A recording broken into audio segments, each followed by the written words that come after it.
यशोवर्धन आजाद कोई इस बारे में सोच रहा है? चुनावी इम्तिहान की तैयारियों पर पूरा जोर लगाया जा रहा है। ये तो 5 साल में आते हैं ना। बच्चों को 10वीं या 12वीं का इम्तिहान एक ही बार देता है ना। वो परीक्षा ही पर्चा ही लीक हो जाए, क्या गुजर रही होगी इन 25,60,000 छात्रों पर।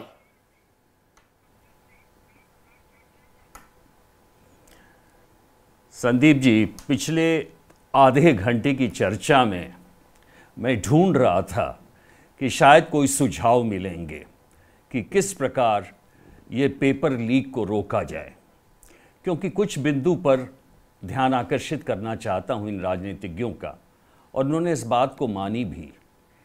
सारी सरकारों में पेपर लीक हो रहे हैं, सारी सरकारों में। कुछ सरकारों ने कानून बनाया, उसके बाद भी पेपर लीक हो रहे हैं। और जैसा कि आपने कहा कि हर साल 1.5 करोड़ विद्यार्थी जो युवा हैं वो परीक्षा देते हैं और ये पेपर लीक हो जाते हैं। युवा हल्ला बोल एक युवा संस्था है जिससे मैं जुड़ा हुआ हूँ, और उसमें हम हर राज्य में कहाँ कहाँ पेपर लीक हुए हैं, किस तरह से हुए हैं, उसका लेखा जोखा करते हैं। और ये इतने दुख की बात है कि अभी भी जब ये चर्चाएं होती हैं तो एक तुलनात्मक विश्लेषण शुरू हो जाता है सरकारों का कि कौन पेपर लीक के बाद अक्यूज्ड पे कोई बुलडोजर चढ़ाएगा, कोई उनको जेल भेज देगा। लेकिन एक सवाल, 2 सवाल बल्कि, जितने विद्यार्थी या युवा आते हैं और वापस चले जाते हैं, क्या उनको कोई कॉम्पनसेशन मिलता है? एग्जैक्टली। कि उनकी जिंदगी जो बर्बाद हो रही है उसके लिए क्या क्या चाहे, नंबर 1। और नंबर 2, क्या किसी ने यह सोचा कि इन पेपर एग्जाम्स को, इसकी पूरी व्यवस्था को पुख्ता बनाने के लिए हमें क्या करना चाहिए? आज भी बड़े बड़े अधिकारी, चाहे CBSE में हैं, IAS हैं, चाहे वो एजुकेशन के अधिकारी हैं, क्या किसी एक के खिलाफ भी कोई कार्रवाई की गई? क्या इनके ऊपर कोई जिम्मेवारी नहीं आती है? और संदीप जी, मैं एक सुझाव आपको आज किसके खिलाफ सजा, किसे सजा दी गई?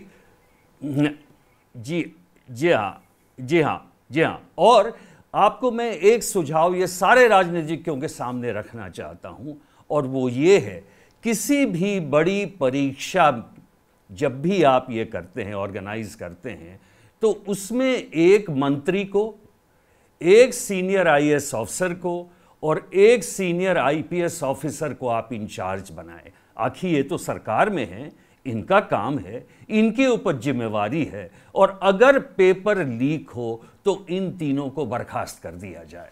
और आप देखिए कितनी अच्छी व्यवस्था चलेगी, क्योंकि आज वाकई जो आपने कहा, माफिया तो है, कोचिंग इंस्टीट्यूट्स हैं, कुछ लोग ऐसे हैं जिनके बारे में जानकारी भी है हर स्टेट में, लेकिन उनके खिलाफ कार्रवाई नहीं होती है। कोई सीएम नहीं चाहता है कि पेपर लीक हो। मैं इस बात को मानता हूं, कोई पार्टी नहीं चाहती है कि पेपर लीक हो, लेकिन जब पेपर लीक होता है तो उसके बाद वो कार्रवाई करने में अक्षम है। और दूसरा, इसको कैसे रोका जाए उसके ऊपर चर्चा नहीं होती। जैसे ही घड़ी का काटा दोपहर 2:30 पे आए, बबीता जी का दिल सास बहू साजिश के लिए मचल जाए। और ये है इनकी बहू, पूरे दिन ऑफिस की टेंशन हो जाए गॉन जब ये करें अपना फेवरेट शो फ्री टाइम पे ऑन। इनकी तरह आप भी देखें अपना फेवरेट शो अपने टाइम पर, और डाउनलोड कीजिए ABP लाइव ऐप अपने स्मार्ट टीवी पर।